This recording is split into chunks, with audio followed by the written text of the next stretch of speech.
પ્રધાનજી બોલો મહારાજા. આપણા રાજ્યની અંદર આ ધંધો વેપાર આ બધું કેમ ઠપ થઈ ગયું છે?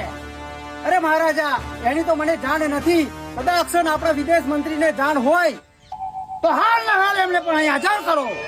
આજ પ્રધાન બોલાવે વિદેશ મંત્રી આવજો રે, આવજો રાજાને દરબાર. આજે પ્રધાન બોલાવ્યા વિદેશ મંત્રી અરે પ્રધાનજી, મને બોલાયો પણ હું તમાકુ નાખતો તમાકુ ધરું નાખતો તમારા રાજ દરબાર ની અંદર આવ્યો.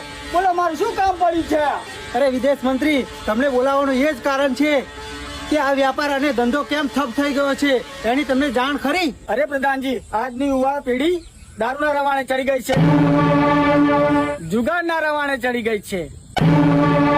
પશુપાલન અને ખેતીનો વ્યવસાય તો કરવો જ નથી અને કામ ધંધો કરવો જ નથી.